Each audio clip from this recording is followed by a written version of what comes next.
And clear of the closing doors, please.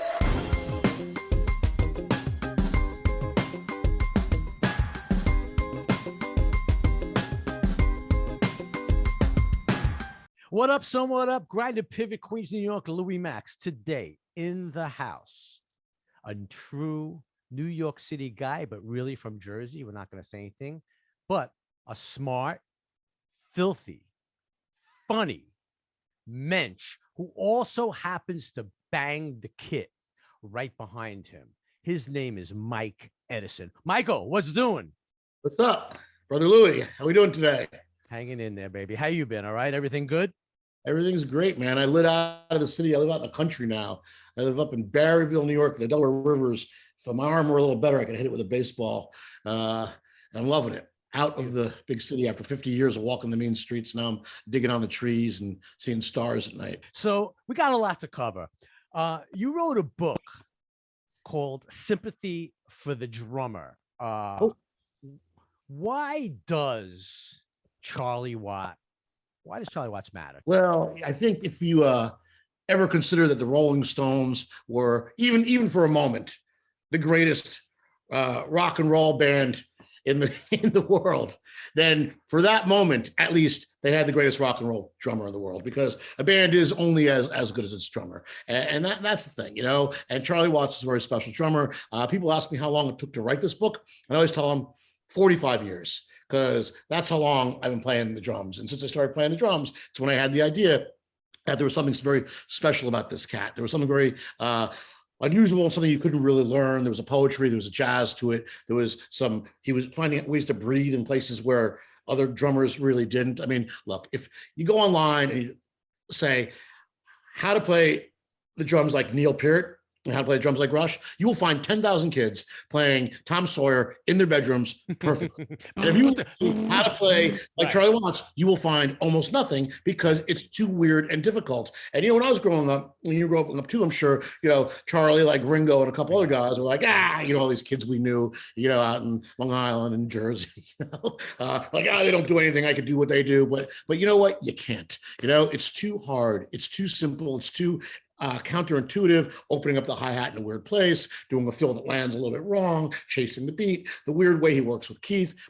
especially in the days when Bill Wyman was still in the band, the way he sat on top of everything. It creates this very greasy, very unpredictable rhythm section. And the goal was to get to the bottom of what makes this work. And, since Charlie Watts died, and since journalists everywhere have taken up to casually plagiarizing my book, you've probably read that Charlie Watts was the unlikely rock star, a jazz guy who found himself in a rock and roll band. And it's true, he has real jazz roots. He was smart enough to realize that blues music was a form of jazz and was not some simple boom-de-boom-de-boom like every crapola bar band in New Jersey or Long Island seems to think it is. But it was actually took some nuance and some subtlety and some real jazz. And that's why the Stones are so great, because he knew in the rock and roll formula, roll is the important part, not the rock. Because who rocks? Children rock, dunces rock, Metallica rocks, men roll. Frank Sinatra rolls. It's the Rolling Stones, not the Rocking Stones. I love it. It's funny when you talk about Charlie. I mean, Ringo, I'm not comparing Ringo in style, but Charlie did have that jazz feel where he could kind of sit back a little bit. But what was amazing, that he was able to counter what Mick, and obviously what Bill Wyman was doing, but at the same time, he was able to read. And you said something, the greasiness, the dirtiness. He was able to kind of like sift through, I think, some of that, like Some Girls stuff. Like Miss You. I mean, Miss You dirt. I mean, it was disco, but it was dirty with a feel, right? I mean, right. Dirty with a feel. Talk about that, Well, Some Girls is a great record. So 1978, and all of a sudden they've got, all the punk rockers kind of biting them on the ass, and the NME and Rolling Stones saying, oh, it's all over. These guys are ancient, because they were like, 35 years old or something. Right? Right. But at the time, no one could imagine that a 50-year-old Bruce Springsteen could be a thing, let alone a 60 or an 80-year-old Bob Dylan or an 80-year-old Mick Jagger. This was not a thing. You're 30 years old, right? Your airplanes are getting too big. The stadiums are too big. This is not it. Shut the fuck up. There's a thing called the Ramones. listen to it. And they came out of the gate loaded for bear, saying, fuck you. This is us. We are the world's greatest rock and roll band in the world. And for the first time in a while, since the early 70s, they really had something to prove. And that's when you get respectable and the whip comes down. And if you listen to it, it's like, it's incredible. On the record itself, the studio record, there's still a lot of nuance, hi-hats, chuggling and doing weird things. It's a lot more complicated than what the Clash was doing, and just as convincing in a lot of ways. But then if you listen to them doing it live on that tour, I think the last great tour they did, 78, it's unrelentless, or relentless if you prefer. It's just like very, very high octane. It's very, very aggressive. And another thing with the Stones too, when Charlie, big myth that he was like some sort of metronome or a perfect timekeeper, I guarantee you there's not one single Stone song that ends at the same tempo it began. And why should it?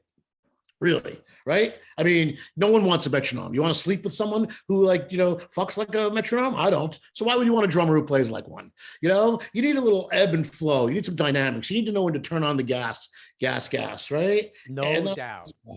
And that's Charlie Watts. And, and of course, because he had this jazz background, he understood the nuances of the blues, and he really went to school and did the 10,000 hours playing along with records that, if you learn to play the blues from Eric Clapton, where the fuck is that at? That's Nowheresville. He got up to the source with Brian Jones and Keith and Mick, and realized that to play a Howlin' Wolf record was also a nearly impossible feat. It was very fluid and flux, and was all feel and not technique. And that's what you bring to the Stones. The Stones and Charlie, they carved that niche. And I think Charlie, you're right, was the guy who had that feel. No click track, no metronome, but he still kept everything in line, Yeah.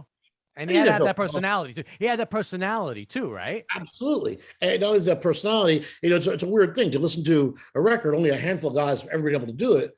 John Bonham, maybe Keith Moon, big British rock stars. Definitely. But you say, oh shit, that's the Who, or that's Led Zeppelin, or that's the Stones, before the singer comes in and starts doing his, wonking and wailing, and Charlie Watts really has that. And it's weird because it evolves. If you listen to Charlie Watts in the early 60s, all right, it's terrific. But then all of a sudden in the early 70s, he starts to become this other guy where things are starting to get a little bit weirder. The hi-hats are opening up in weird places. The rolls are being sped up a little bit. Yeah, the snare hits are even different. The snare is much different. And all of a sudden, the snare keeps getting pushed up and up and up into the mix. It reaches some point of absurdity on like Tattoo You, where it's so freaking loud, it's taking over the record, because they know that Charlie is, the rock upon which this church is built.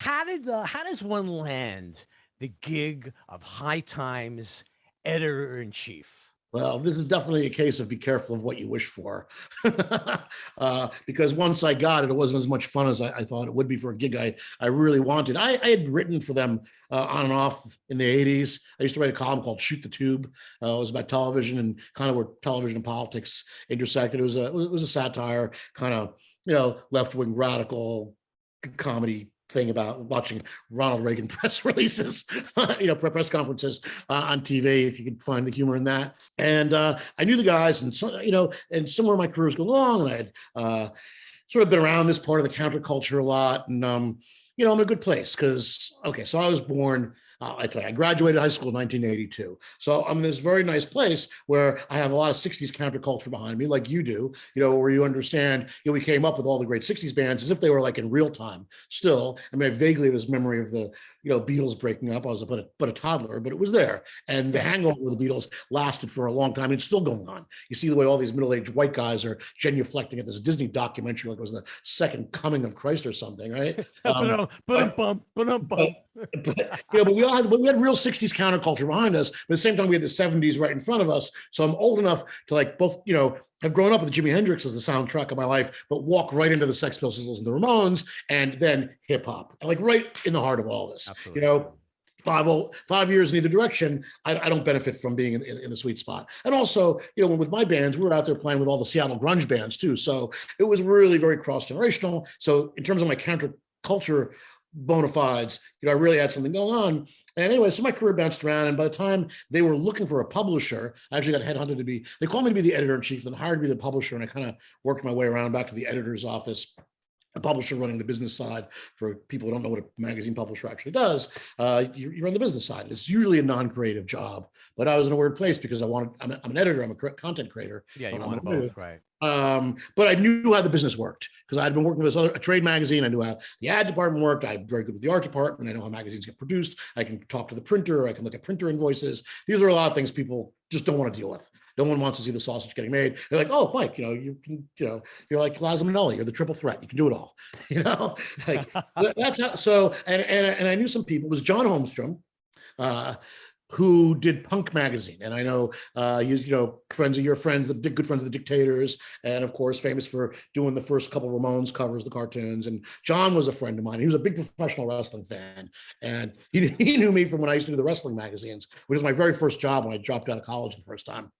And me and John were talking at a party, and he said, "Hey, they're looking for someone to run High Times, and you should, throw your hat in the ring." And I said, "Man, I really want this gig. I don't really like this magazine I'm working for now. This is kind of like business gig that I was doing. It was pretty cool. It was a beer magazine, but it was a little square, but it was good. I mean, it was all right. Just get my chops together anyway. Right. To set me up for High Times." And I went in and I pitched it. They loved me. I went in wearing this like big loud tie, but I was the only person there that ever actually worn a tie in many years. So they were impressed by that, and then they hired me, and that's it. But I had a lot of ideas to drag this magazine into the latter part of the 20th century to the 21st century and get it out from under the bong, because High Times was a great magazine. I mean, you grew up High Times. It was like this thing you were in awe of. It was this outlaw culture. Marijuana was like definitely, you didn't want to get seen with High Times because for whatever, accepted it is now into the mainstream. At the time, it was definitely never. That's correct. And it was cool. And it was sexy. And there used to be, great looking girls in High Times. There's a lot of sex in it as well as, pot. It used to be actually more druggy, not just pot. The pot thing really happened to the mid 80s. High Times started in 1974. And those early ones, there was Coke, there's all that hashish. They're always taking trips to Morocco and Tibet and, Mars, Saturn, wherever. It was very exotic and sexy. Anyway, I got the gig, but as it turns out, people, this is the downside of smoking dope, I always said, I'm very, pro stoner, but I'm very anti-slacker, and I don't like to be stoned when I work. Nothing really gets done, I'm obviously pro legalization, but there's a downside to all of this that people don't see, except if people come in and the first thing they do is hit the bong, and then they're basically waiting around to 4:20 to do it again or make an excuse. They go to lunch, smoke a joint, and then 4:20. I'm like, that's not the end of the day. Hours here, are very flexible, 10 to 6. No one ever got yelled at for showing up at 10:30. But if you show up at 11 and you go out to lunch at noon, and let's get some work done. Let's get some work done. 19, and you're missing deadlines. What the fuck? So it was like kind of like getting cats into a bag. It was just really, really not easy work, and because I was charged with getting the magazine out the door, not just getting it out the door on time, but to improve the product and to start selling magazines, because at the time it had sort of been flagging and had become, a victim of its own raison d'etre. Exactly. How did you handle the reviews that were coming in? I know there were some crazy reviews, right? I mean, me getting a lot of heat personally? Yeah. Well, the famous story is, when Ozzy Osbourne stole my pot, right? That's a classic. Tell us that. I got to hear it. I don't get to tell the story as often as I like. By the way, for all kids at home, this is the book where it's all told. Yeah, this is the book that burned 1,000 bridges. There was no going back after this. Right? Threw them all under the bus, motherfucker. Yeah. Give us one good one. Give us the Ozzy one. Says you should burn your bridges. Never fucking torched one themselves and sat there smoking a doobie in the bright light of the burning embers. Okay, you just got to pick the bridge and then you set it on fire. Well, the thing with Ozzy was, so I just, oh my God. Well, look, let me just give you an example. The very first line of this book, here it is. Okay. The next person who suggests putting Bob Marley on the cover is going to be looking for a new job. And that's the way it was over there. You'd go to these editorial meetings, like, okay, what do we got? So it's like Bob Marley. I'm like, what the fuck? Right. Cheech and Chong. Yeah. Come on. Jerry's dead. Did you get the memo? Right. And I love Bob Marley. Right. In fact, I don't like people who don't like Bob Marley. It has nothing to do with that.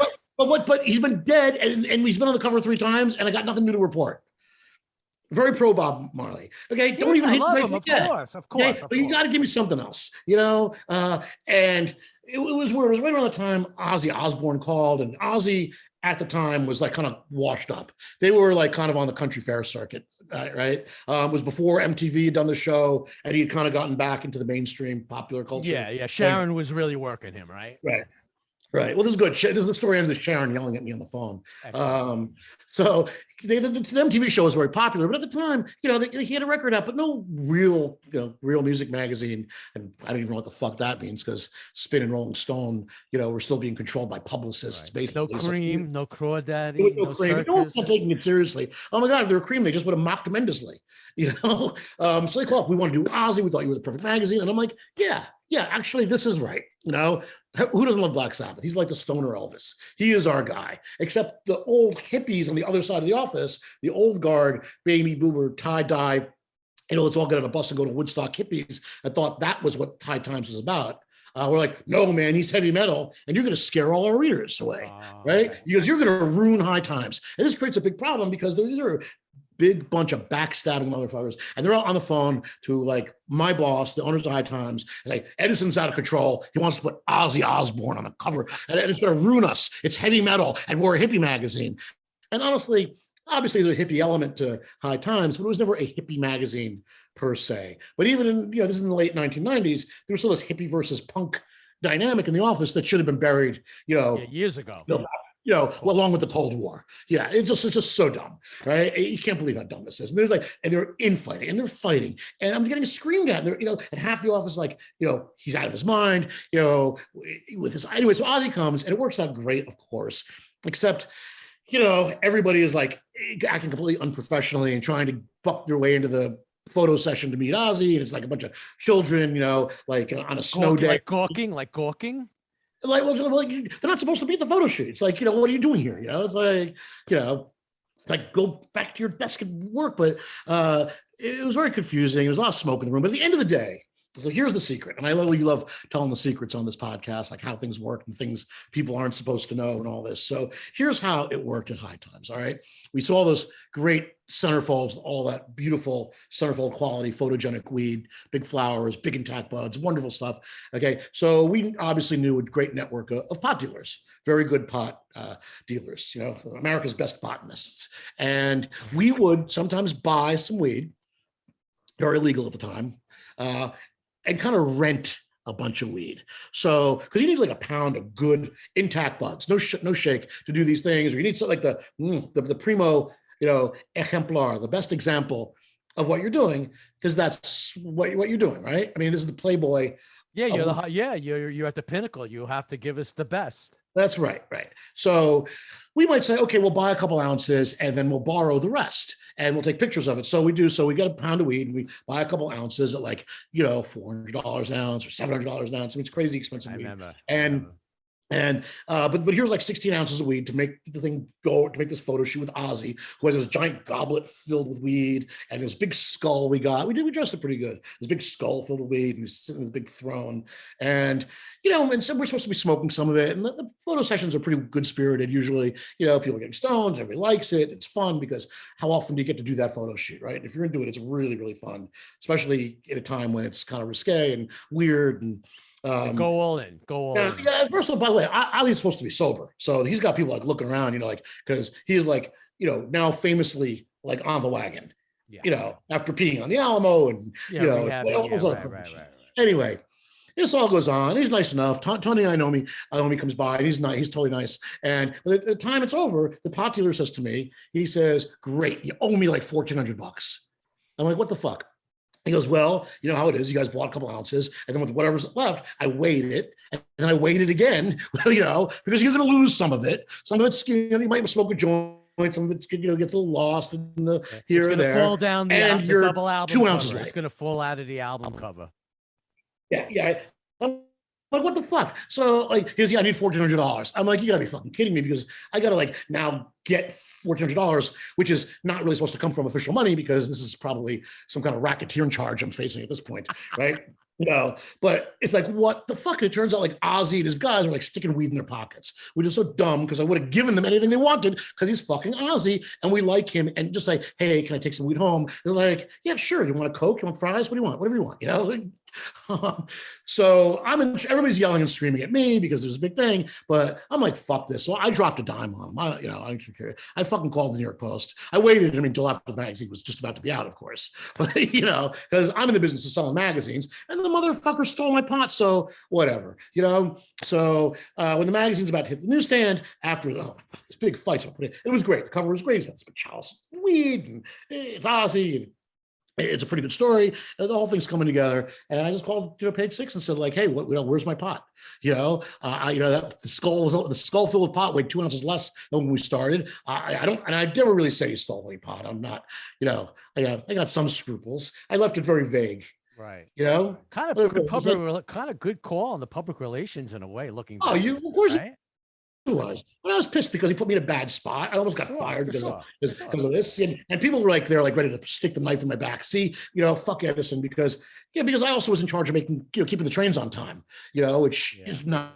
Well, you showed some balls. You showed some balls here. So I called up Page Six, the New York Post. Well, I said, look, I don't know really what happened. There was a lot of smoke in that room, and those buds are really sticky. But but it was that skull weighed about 2 ounces less when Ozzy split, and they ran the cover in the Post, which is amazing to get that. And then next thing you know, like Howard Stern was talking about it, and then once Howard Stern started, every other radio station in the country started talking about it. All these morning Zuckers, and the magazine is now the best-selling magazine in High Times history. And of course it ends with Sharon say, make this stop now. I'm like, okay, I got what I wanted. Right, so there it is. So I don't know it was genius. So what's the lesson? Like, don't fucking steal Mike's pot. I mean, it was like, just, roll with it. Everybody gets really weird and paranoid and selfish and around the pot. And that's the downside because not supposed to be the happy drug that you share and pass around. Not everybody should be high. Correct. But at High Times, it made everybody a little paranoid and weird. And anyway, that's the Ozzy story. That's so a classic. They're like, oh man, now Ozzy will never be in our magazine again. I'm like, really? That's what you're worried about? It's like, exactly. It's show business. Was the office ever busted? No, not that I know, but there were constant sort of threats of being busted, and we were real strong rules like, please don't smoke pot on the floor. But of course, everybody did. Don't have any felony amounts of weed on the floor because this is a problem. High Times is run by lawyers, and they understand. Like, listen, you got some weed in your pocket, who cares? But if you're trying to break up a couple pounds of weed, not cool. We're gonna lose the business. Someone smelled weed in the elevator, and someone said, "Yeah, you do realize the woman who's office upstairs, she's pregnant, right?" It's like the pregnant woman smells weed, baby comes out like a Frisbee. She now owns High Times. Yeah. That baby now is the king of pot, right? Yeah. So people were justifiably concerned about these things, but we never got busted. And one reason I do love High Times and I always embraced it, and the people who ran High Times, Michael Kennedy specifically, the lawyer, were very staunch First Amendment people, as am I, which will probably bring us around to me working with Al Goldstein and Screw and Hustler and Larry Flint, who were great First Amendment warriors, always like this. We were very protected by the rules of free speech. And occasionally, there was a time in the 80s when the DOA was busting our advertisers, like a lot of garden supply people, because they wanted to put an end to people growing pot indoors and things like this. But against the magazine itself, I think that have a pretty big First Amendment issue. So the magazine itself never got busted. No marshals ever came storming in the door or anything like that. What's the status of High Times now? It's non-existent from what I understand. It changed ownership. It was just a real singular lack of vision, Of course, I thought I was doing a really good job. I made the money. I thought I was going in the right direction, but there was so much infighting, and at some point it became not really sustainable for me to be there, so they tried to shift. But after me, you get this guy who says, great idea. Let's take the pot out of the magazine. Like, no kidding. Okay. Really? The guy's name is Buffalo Mailer. He's like Norm Mailer's kid, right? And he says, we're going to do this because this way we're going to get Levi's and maybe some liquor ads, and we're going to, you make it a lifestyle magazine. But this is the worst idea of all time. It's like taking the girls out of Playboy. I mean, you may tell people they're ready for the articles, and I'm sure Playboy's editorial is good, but no girls, and what do you got? So of course that's a failure. And I heard they were they couldn't make payroll. This magazine was making a lot of money in its heyday. for various reasons, especially if you know the magazine business, we sold on the newsstand almost entirely, which is where you make real money, not subscriptions. Because for various reasons, people don't want High Times coming to their house. So we never sold magazines at a discount, like, Vanity Fair, you can subscribe to, 1,200 years for like 12 cents, but High Times you get to pay for. So all of a sudden it just dried up. It sort of revived. They did very well with a lot of events, the Cannabis Cup, and when the laws got loosened up, they were doing a lot of events. As after my time, but what I understand is, I was there when all that started, but all those things were happening in Amsterdam, and they started doing it in Denver and a few other places here where, Vancouver or the Pacific Northwest, where things would open up. But people got kind of fed up with it. They didn't really want High Times because that was not the image they wanted to project about responsible cannabis industry, responsible usage is the Cheech and Chong of magazines. Everything's supposed to be a little bit more holistic and, on the up and up and chic. And you can't really have an open air, hippie bonanza the same way that High Times maybe thought they could. Right then it finally got bought. And the guys who bought it kind of drove it into the ground. I think they liked the brand, but they didn't have any idea how to run a magazine. Magazines are tough, the way the world is. But, I still believe in print magazines because a certain amount of people will always buy them, and a certain amount of advertisers will always value those people. But at the end of the day, they kind of sold it for like some, a bag of magic beans. It never got the IPO that it was supposed to happen. It never became this massive thing. I'm sure in years you'll see High Times branded weed, but they just kind of, they kind of sold out the whole thing to cash out quickly, and it kind of ruined the whole legacy of the thing. Gotcha. My goal was to bring the magazine back to kind of where it's kind of like a smart person's magazine. Like the way you could read Playboy, and even if you look at the girls, you can feel smart because behind that there was an interview with, Jimmy Carter. Yeah, you got something out of it. You were really getting something out of it. Or here's a story by, some wonderful writer, and great interviews and great stuff and great art and well designed. And it wasn't just, Playboy, you could feel really smart looking at naked girls. Right. And that's kind of where I wanted. That was the model of High Times. I wanted to drag it back there. But, stoners like to take the path of least resistance, and things I like to do take work.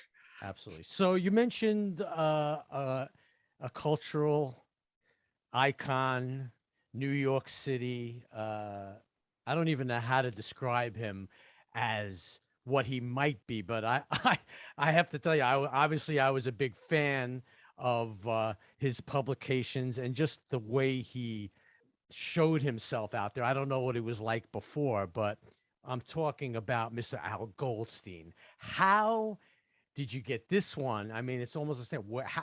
When are you working there? Is it before Giuliani? Give us Al Goldstein. What was it like working with a character like Al Goldstein? Well, this is So I didn't work in the Screw office till the very end. I was a freelancer, and how it happened was, and this is all in the I Have Fun Everywhere I Go, which is kind of crazy. Here he is at High Times, and here he is the girly magazines, and it just seems to be at a time in New York City when anything was possible. And if you kind of put yourself in the right place, you could find yourself at a nexus of all these like cultural streams, because a lot of guys who worked for Screw were like playing poker with the guys at High Times, who knew the guys who were doing some wrestling magazines, like our mutual friend, who somehow found themselves in this kind of like, cesspool of grade B journalism. Maybe, I exaggerate because I was always very proud to do this. I could never work to Condé Nast. Let's be honest. Okay. I just don't cut the fucking, timber. I don't pack the gear, like Thoreau once said, beware of enterprises that require new clothes. I'm not cut out to work at the New Yorker. They don't want me. I don't want them. My CV does not punch enough, tick enough boxes for them. Yeah, by the way, thanks for getting dressed up today. Really appreciate it. This is me rolling out of bed, baby. Here's my country look. I'm a country gentleman now. I love it. But working for Screw and the wrestling magazines and what High Times should have been was really just a license to really have fun and to be very creative and to really just, there were so few limits on what we did. But with Screw, I had this weird job writing paperback porn novels, and I wish I had one here I could show you. That's the way pornography was delivered before VHS tapes were affordable. It was the 80s. It's like, I know it's dinosaur land, but there was no streaming TV, and pornography was very expensive. Filmed pornography. There were still porn theaters all over 42nd Street. That's how it was distributed. And these paperback books, like little, like no pictures, just paperback books. I'd write these filthy stories. Someone had said to me, hey, have you ever thought about writing smut? And I was like, well, no, not really. It's not something that I really think a lot about. He goes, well, some guy needs books written. We know, and we need, some of your punk rock friends, your more literate punk rock friends are doing this. And so, and if you can type and put it together, they'll pay you $400 for a book, and you can write one a week, and they pay cash. I'm like, okay. So I got this job writing these porn novels. I passed the test. I could type. I was writing one a week, and then somebody introduced me to somebody and said, "Hey, you should come to this party or whatever." And I meet Al Goldstein. And they're like, "Hey, you should write for us." And me and Al Goldstein, it's a complete love connection. I am totally enamored of him. He's this completely loudmouth Jew who's very, very smart, and self-medicates with pastrami and Haagen-Dazs, and and he's all about, I mean, there's no limits on this guy. There's no filter. I can't imagine what people would say now. I mean, oh my God, I mean, movie stars are being thrown out of their movies, for telling the leading lady that they smell nice. That's not the Al would say. It was like, I mean, it was just, I mean, thank God that wasn't digitized. I'd be in fucking jail, Sure. Oh my God, the stuff we were doing, and it was always political, whatever we wanted, it was always funny when people didn't understand about Screw. And I think Screw is the kind of thing, many more people have heard of it than have actually seen it. So, and I wish I had a copy around. I should have prepped with that. But it's a tabloid. It's a newspaper. Yeah, right. Correct. It's a newspaper, the world's greatest newspaper, and it came out every week. Yeah. Okay, so Screw wasn't wasn't pornographic in the sense that it was a magazine. It wasn't a stroke mag. It wasn't Hustler or Playboy. It was a magazine about pornography. It was rough, though. It was rough. Very rough. It was supposed to be. It was it was like, when there was a, vagina, it was a vagina in your face. It was not, airbrushed with some girl, like looking like she was selling cookies door to door, with some semi-retarded come hither look. It was raw sex. It was very much anti-Playboy in every possible way. What Al Goldstein said was like, great, thanks to you, Hefner, I now need a Maserati to get laid, but thanks to Screw, any cop in Queens can get a blowjob for $50.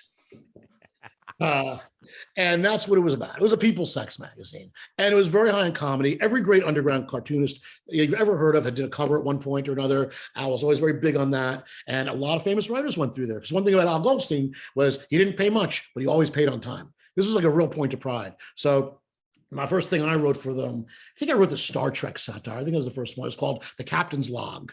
Right? The Captain's Log. Okay, I'm just waiting. There it is.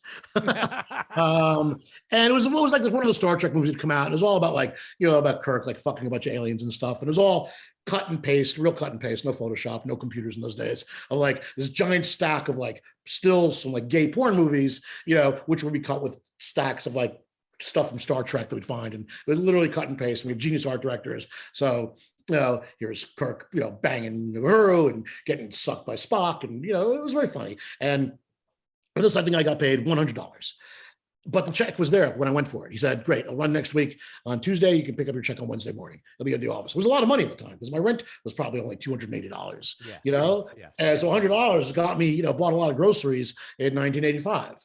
And, and then I did this thing where they had the Naked City listings, which was all the ads but a listing of all the massage parlors, strip joints, peep booths, bookstores, everything in Times Square, which was quite a lot of time. The movie theaters, the burlesques, both gay and straight. And they always wanted to keep that up to date. And it was on a 4 penis system. 4 penises was like the best rating you can get. Like, 4 stars, 4 penises, right? There was also famously the Peter meter, but that was for porn movies. Fully Erect was the best review you can get for the porn movies. So he's like, hey, I need someone to do the Naked City things. You feel like walking around Times Square, just take the magazine, make sure all these places are open, and if anything's closed, we'll get rid of it. If you really feel like you want to change a review, you can, but otherwise just keep it the same. $50, just go take an hour, walk up and down the Deuce and make sure nothing is closed. So just keep it up to date. And I did. It was kind of weird because I'd go into places and, Show World and Peep World and all these places. And I just talked to the guys from Show World. I saw that. Amazing. I can't wait to listen to that. I saw that was up there. I have a bunch of tokens I still have. Somebody made me cuff the tokens at one point. Great. And Show World was just like this amazing place, And I love taking people there just because the stairway going in, a big stairway to Show World, Show Palace with all the musical notes and the girls. It was just from another planet, if not another era. So that was $50, but $50 is actual money, I don't know. I really liked Al a lot. He's very, very smart. It was outrageous. He was a real First Amendment martyr, and he did time, for obscenity. He defended it when, I mean, he was very proud of this. When a blind news agent and, a newspaper guy was arrested for selling screw, he defended the blind guy. He paid for everything. He thought it was outrageous, and he went on attacks against John Lindsay, who was the mayor, and then later, obviously, every other mayor to follow. I was on Midnight Blues TV show, which I know you were a fan of, when Giuliani was mayor, and we were actually smoking a joint. This is when I was the publisher of High Times. Al had been friends. So here's some good High Times hypocrisy for you. So Al Goldstein had traditionally been a very good friend of High Times. Some of the staff were friendly. They had this kind of floating poker game that had been going on for years. And Al Goldstein, in fact, used to have a column in High Times in the 70s, like a sex and hedonism column, because they were all on the same side. It was all about freedom and libertarianism before that became a bad word. Yeah, absolutely. It was good. And he was a friend of the magazine, and he liked to go, Al discovered pot kind of late in life, and he liked to go to the Cannabis Cup event in Amsterdam. But people at High Times, there was sort of this like, fuck him, he's a pornographer. We don't want him in our magazine. And Al was like outraged. And Chelsea's like, fuck you. Your little drug magazine doesn't want my sex. Like, get off your fucking, he really fucking was pissed off at a lot of people at High Times, because some of these baby boomers and also some of the younger people didn't understand historically that Al was a free speech warrior. So he had actually gone to jail defending free speech and had a lot more bona fides in that department than, some fish fan who managed to get an English degree and get a gig at High Times, so it was really, hypocrisy. So I was good friends with Al. I said, well, good, I'll go on TV. Let's smoke a joint. He goes, yeah, and we'll tell Mayor Giuliani to fuck off. I was like, this is great. I can't wait. So Mayor Giuliani was one of Al's famous, fuck you segments, fuck you. And, I mean, I don't even want to repeat this on your show because the times have changed so much, but it was sort of about the sexual pleasures he was going to deliver to Giuliani's wife, who he was divorcing, and what he was going to do to Giuliani personally, which was slightly less pleasurable, depending on how you look at it. But we were on TV, smoking a huge joint, and just ranting against Giuliani. And one cool thing about Midnight Blue, and the public service, the public access TV, public service, public access TV. That's great. It wasn't PBS. Right. This was the other thing, was that the show got chopped up into lots of little parts. So if I was on the show for 40 minutes, it was shown in 4-minute increments, like 2 a week. So I'd be on TV for like 7 weeks. So it was great because more everybody watched that show. People would deny it, of course, no doubt, but everybody was absolutely. So here I was on TV, like at 12:30 every night on Channel J, getting high with Al Goldstein, telling Rudolph Giuliani to come suck my dick. Earliest guilty pleasure. And I'd get people come down the street, dude, I love what you were doing, high fives. I mean, I never got more recognized in my life than that one moment I was on. That's great. Did you ever have any feuds with him? You have a feud with him at all? Yeah, he got into the weeds with him. He's a fucking minefield. He definitely lashed out at people he loved. He was definitely self-destructive.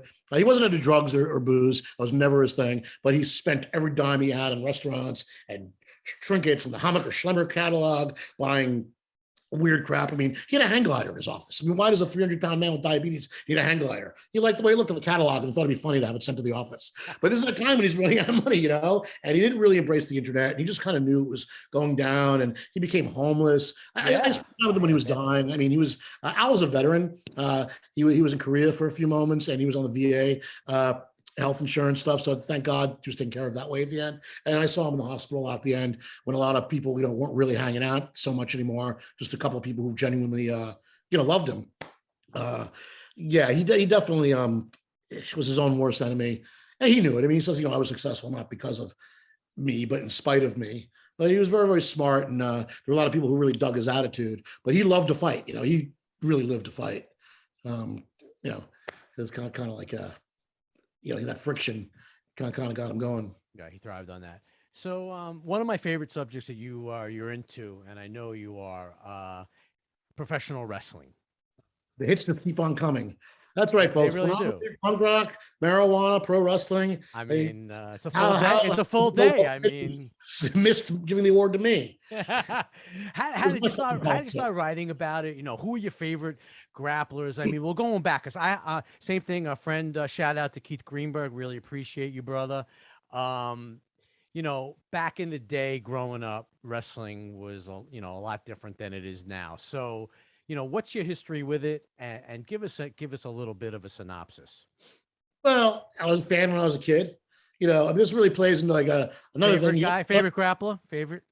Oh, I think Ric Flair is probably the greatest of all time. I have a real fond place in my heart for the original Sheik from Detroit, Yes, right? They could absolutely. throw fireballs. I think what a great Absolutely. guy threw fireballs, right?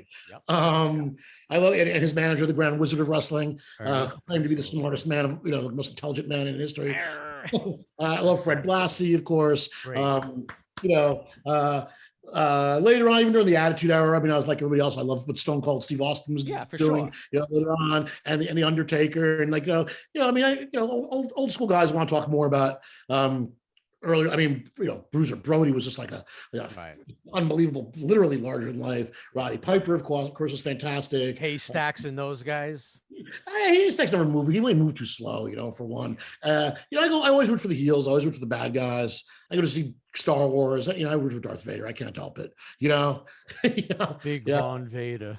I root for the Joker. I mean, there's no Joker. There's no Batman. The baby faces. I mean, this is what Roddy Piper told me. He goes, the heels, the bad guys sell tickets. Yeah. And that's it. And it's true. There's no Joker. There's no Batman. No Darth Vader. No one gives a shit about Luke Skywalker. That's it. People come to see the good bad guy. Absolutely. In this magnificent tome of my early childhood, what I talk about is when my dad used to tell me, wrestling is fake, don't you?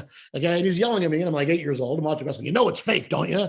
And of course, even when you're 8 years old, you sort of know it's fake because you can see people pulling punches from a mile away, and none of this can be true. And you got these guys are wearing pith helmets, and these guys are supposed to be like from the South African army, whatever. It's like, Right. but you don't really give a shit. No, 'Cause definitely not.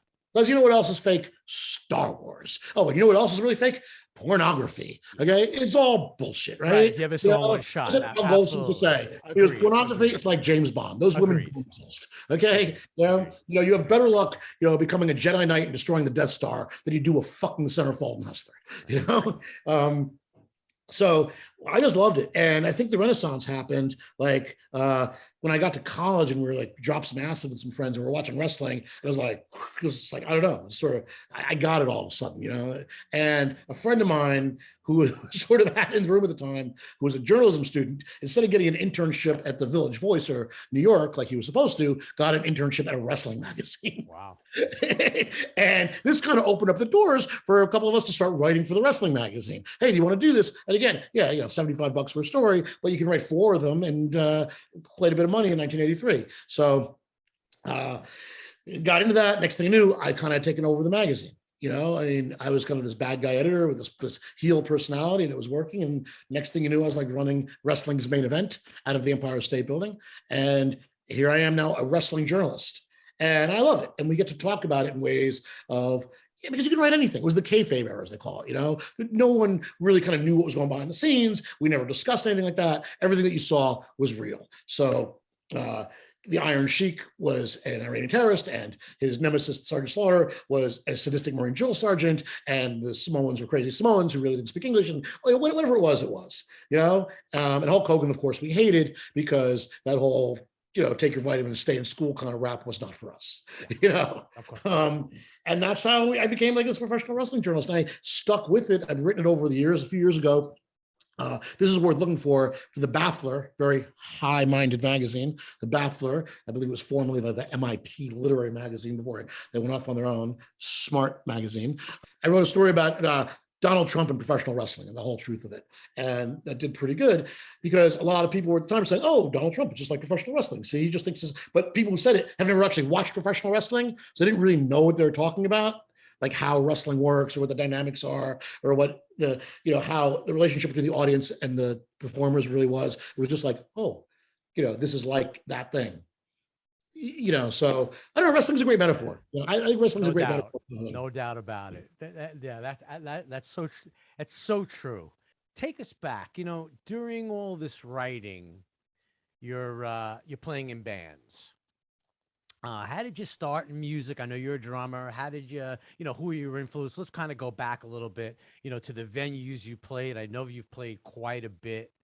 And are you still playing? Yeah, still playing. I just sang it up here in my little town I moved to. I just sang at the Christmas tree lighting, which was a good gig for me. I really enjoyed it. My wife was like, "Why are you so nervous? You know, I was just in Spain on tour, like in September, playing like festival sized crowds in Barcelona and Madrid." I just like, you just came back to sing. Why are you so nervous? It's like, because, it's a small town. You never know how they're going to react, to my thing. I sang You're a Mean One, Mr. Grinch, and it went over really good. It was cool. It was like, look, there are little kids here and all these weird people. I don't know. I mean, half the people are kind of with me and the other half are kind of like weird, rednecks, that I don't know. And they could turn on me. I don't know. But it went over really good. And I really had a good time doing it. That's my most recent gig. But I started playing like when I got to college, right around the same time. I mean, that's really what I Have Fun is about, is kind of trying to balance these things of being in a band that was marginally successful and trying to have a writing career, which was marginally successful. Where'd you go to school, by the way? Well, I was an inmate at NYU for a couple of years, the film school, and I kind of flagged out of that. But at the time, for various reasons, I'd come from a sort of dysfunctional house, and I kind of really wasn't prepared to be. I got my freedom confused with what I was there for. I mean, I was spending a little too much time, in bars, chasing girls, dropping acid, and trying to find myself. But at the same time, this band called Sharky's Machine that I had started, somehow got signed to this punk rock label, and the guy says, who saw the show, this is the way it happened, like, hey, do you guys want to make a record? I want to put out your record, I really like it. And then I have a booking agent, but you can go play in Amsterdam and Berlin, which was West Berlin at the time, is before the wall came down. What year was this? I guess 87, 88, when we were doing this, the wall came down at the end of 88, I think. So we were there before then. Actually went on to make a record in Berlin. That was the last thing we did. We put out 2 records here, and it was great. We were very popular there for some reason. We're like selling out nightclubs. And I mean, I remember I was 24 years old. It was May, it was springtime. I was in West Berlin. I mean, it couldn't have been better, With this popular band, we're hanging out, we're making a record. The weather was gorgeous, very sexy, exotic city, West Berlin, because, the wall keeping all, You're single? At the time I was. No, at the time. Hell yeah, Okay. Just gotta confirm that. This girl couldn't keep herself out of jail. It was hot, it was good. No one slept, it was a lot of fun. It was a dream. And I was playing drums. I don't know. That's kind of when I got back. I sort of started getting back to writing again. But then I found myself in the Ron Chan, this other band that was kind of, was very popular for a while in New York. And they were like, they've been my friends for a long time. We want you to join the band, but you're always busy. You're always doing this. And I'm saying, yeah, I know. I just got this job, for a girly magazine, or I'm writing. Things are going good right now. I'm actually making money, and I have an apartment, and and not couch surfing. And they're like, well, get used to the idea of couch surfing again, because we're going to go to Tokyo. I said, okay, I'll join the band. We're really going to go to Tokyo? He goes, yes. Right. So we did. We went to Japan for a couple of weeks, and I gave up my job. I gave up my apartment. My girlfriend was like, what? You're doing what? I was like, yeah, I'm going to Tokyo. And then we were in New York for about a week, and then we went to Germany, France, Spain, Belgium, Luxembourg. We did this crazy tour with and I'd never been to Spain before. Sharky's Machine had played in Europe, but we'd never played in Spain. And I loved it there and ended up moving there. And when I get there, I fell into another band and ended up staying in Spain for 3 years. Really? Which was a crazy time in the 90s to be in Spain. Pivotal moment in your life right here. Yeah, and because I moved there. By then I was in my late 20s, but still, I was like, I had like a big duffel bag of clothes and my drum kit. It was that drum set, someone I'm still playing. Luckily I had good cases, but I don't know how I got them on a plane.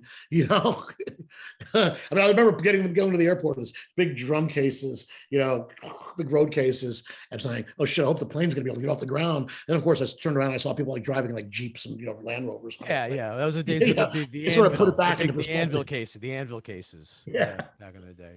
Yeah. And I stayed in Madrid and basically stayed awake for another 3 years and eating a lot of anchovies and drinking a lot of wine, and it was great until it was time to come back and kind of get serious again, which is kind of how I eventually fell back to having an office at times.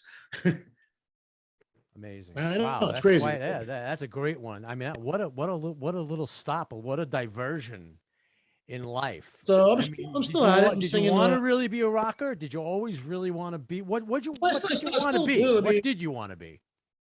I always wanted to be a writer and a musician. So, so I'm one of the lucky ones. I get to do what I like to do. I mean, it's tough. I mean, you don't make a lot of money being a writer necessarily. I mean, I've had a few big hits and a bunch of, soggy cookies, and the same with music. There's a time when it was kind of sustainable, and and then sometimes you're just kind of waiting for things. And even some of the best musicians I know we're still working day jobs or to have the side hustle of some sort. It's harder and harder. Very hard. Too Very many damn bands, too easy to make a record. The technology was supposed to be for this benefit to everyone, but it's really kind of hammered everyone. Yeah, now it's completely changed. You don't make any money when people listen to your records all day long. You would make a nickel on Spotify. Right. And they don't, and even if they listen, they don't listen. So it doesn't matter. And even if they listen, they don't listen. That's right. I hate to say it, but it seems to be true. It seems to be true.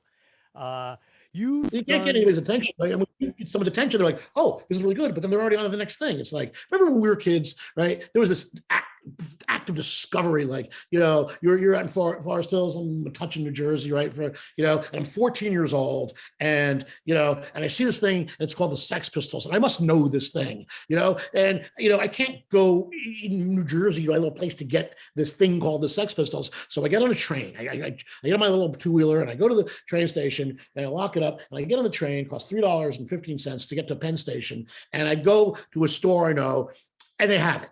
It's like $3. And the hippie at the counter looks at me very disdainfully because he's not approving of the Sex Pistols. But nonetheless, I take it home, and it's like, holy shit, this is like the greatest thing. And I call my friend, you got to come over, hear this record, and he rides his bike over. And next thing you know, we're sitting there literally looking at the record spinning around, like in amazement that this is this awesome thing. And then the next week on TV, I see this thing called soul music.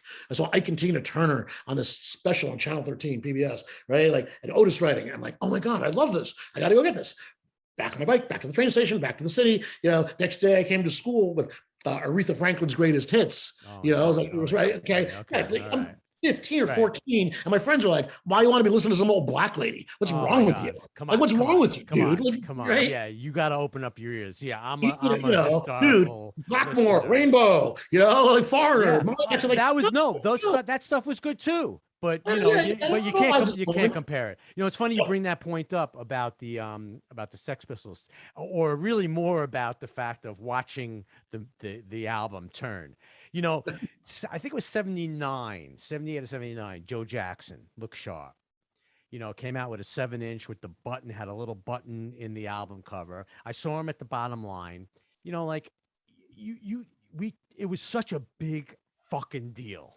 It really was. It was amazing. I mean, it has to do also being a certain age. I know it does, but you're right. I mean, I'm wondering now, if we're older and, I don't get to talk to too many younger people that are experiencing it because they're experiencing so many things different. But I often wonder, kind of what it's like.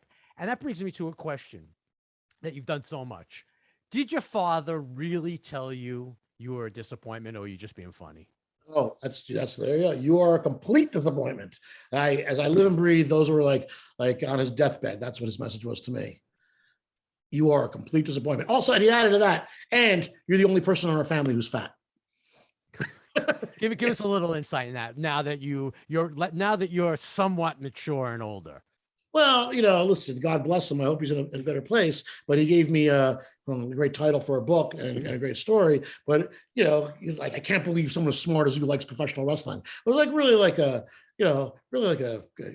burr in his saddle. It's like, because he couldn't get around it. Couldn't understand. What was it?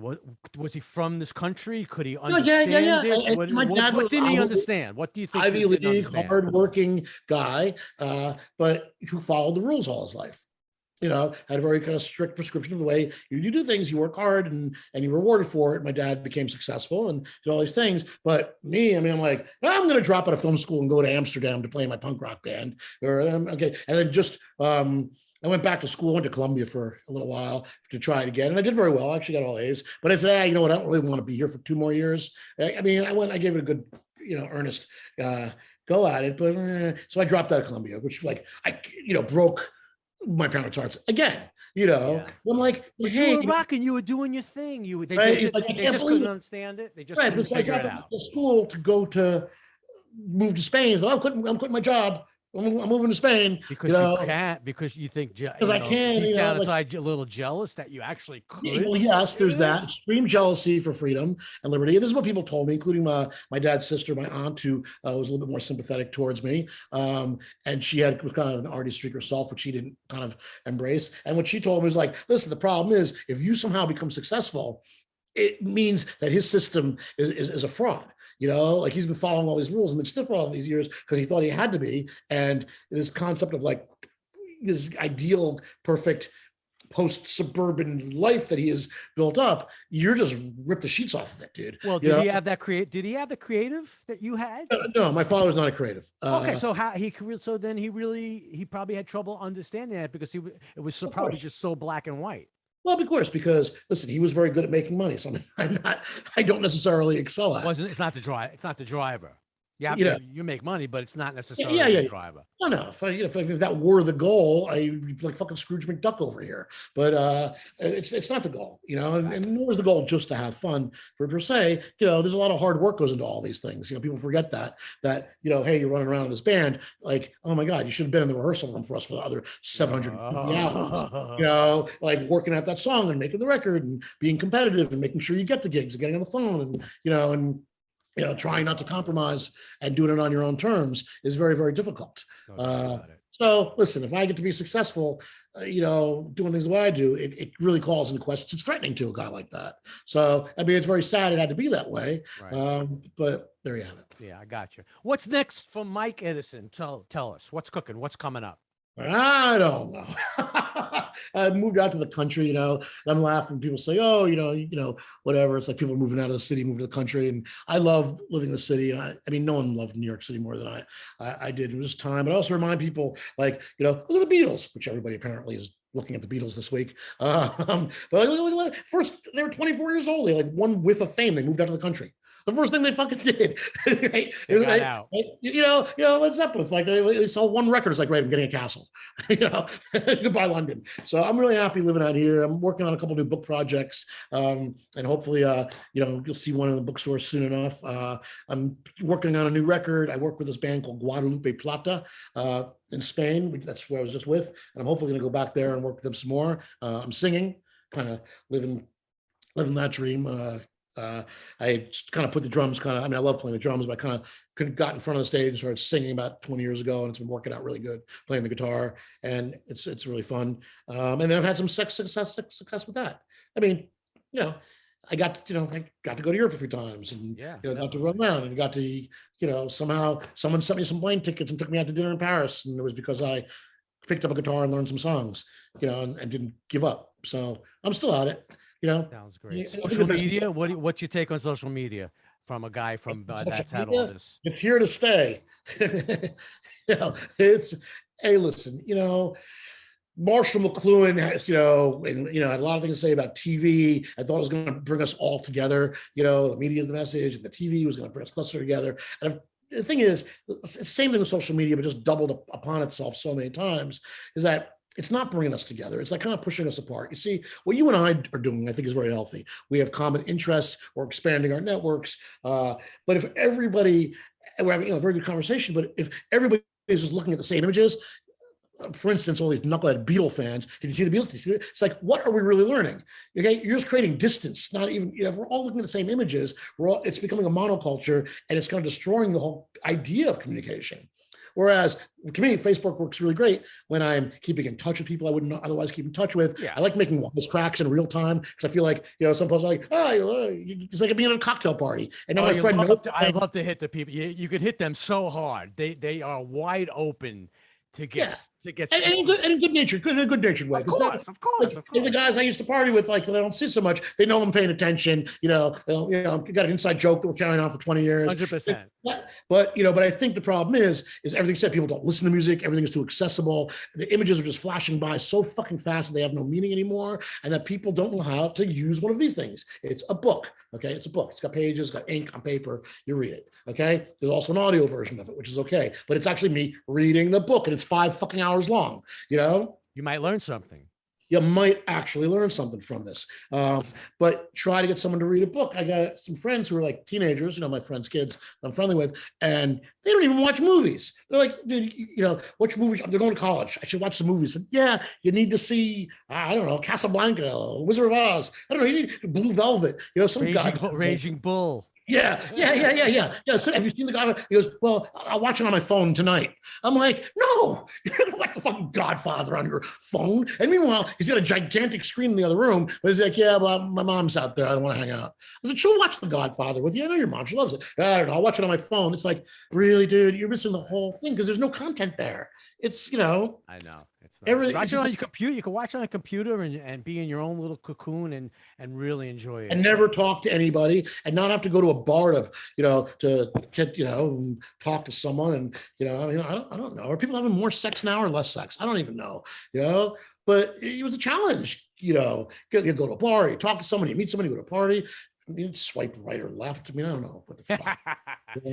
Sounds great, man. On that note, I want to say thank you so much. I got to tell you, I personally have had a ball. I mean, I'm having a gas. I mean, it really was. I mean, I'm not saying I rarely have it. I do a lot of times when I speak to people, but we're talking things that, like you said, we could hang and we could just keep on going and going. I mean, I could talk to you for hours and still come up with more. I want to wish you the best, happy and healthy holiday, happy New Year, and all that jazz. I'm going to put all your contact stuff below, and everybody check out all of Mike Edison's stuff. I mean, it really, really is incredible. I mean, we've covered so much. We covered Sympathy for a Drummer with Charlie Watts. We talked porn. We talked Al Goldstein. We talked wrestling.